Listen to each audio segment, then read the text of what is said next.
Toutes les influenceurs vous mentent. Le glow up, ça marche que pour les gens stupides. Les gars, j'ai confiance en moi, je me trouve archi belle. Mais maintenant, je sais pas quoi faire. Je sais pas quoi faire.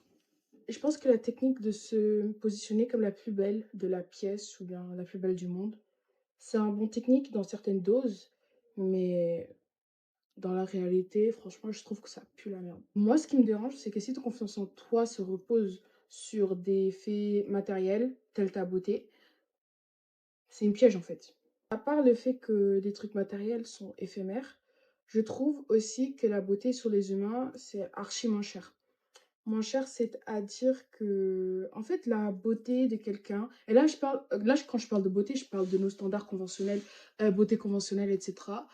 Mais la beauté de quelqu'un est accessible à tous. On a accès aux filtres, on a accès aux procédures cosmétiques. Et surtout, avec les réseaux sociaux, tous les jours, on est confronté à des gens qui adhèrent déjà à cette standard de beauté. On est surexposé à des gens qui sont extrêmement beaux et belles sur les réseaux sociaux. La beauté, on en a partout. Du coup, ça sert à quoi? Est-ce que toi, tu améliores ton physique? Certes, ça aide.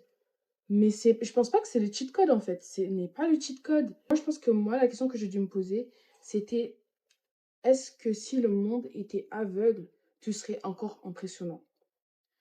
Est-ce que, genre, si je ferme mes yeux, qui es-tu? Comment je vais te reconnaître? Qui es-tu? Ça fait vraiment partie de mon personal curriculum, dont je pourrais en parler dans une autre vidéo.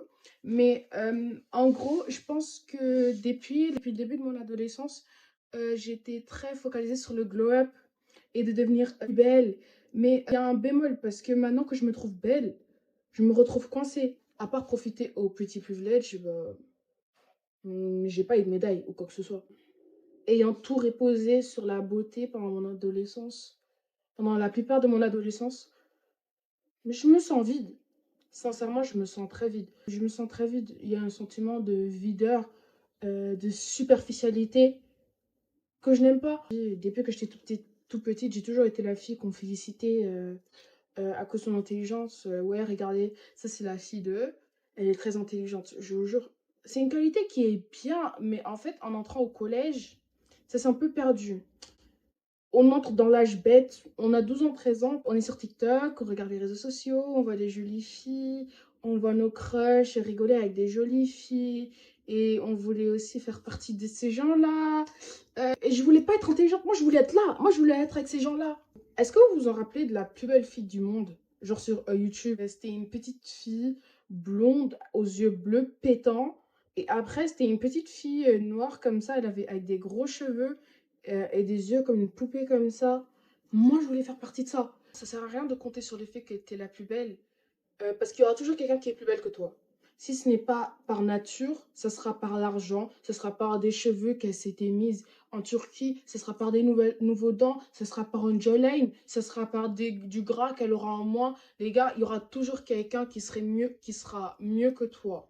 Mais si tu te reposes sur l'intelligence et la connaissance d'ailleurs, euh, tu n'auras pas ce besoin de te positionner comme la plus intelligente dans la pièce. Parce que je pense que les gens intelligents en général, ils sont toujours ouverts à plus apprendre et à accepter ses torts, surtout. Finalement, je trouve que la beauté, c'est une piège, même si ça aide énormément. Genre, on va pas se mentir, dans la société dans laquelle on vit, si ça peut être une véritable piston.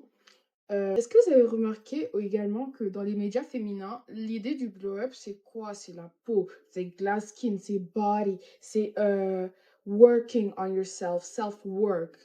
Mais quand on parle de cette self-work antérieure, on parle jamais de l'intelligence. On parle jamais de l'intelligence, on parle d'une femme working on herself, being a productive woman. Like, I can't help but feel like there's a patriarchal profit behind that because d'intelligence.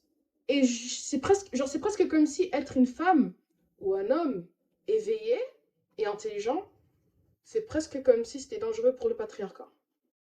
Presque. Je sais pas. Peut-être. Vous savez, on est en printemps. C'est quoi? Printemps, c'est la saison de la naissance, renouvellement.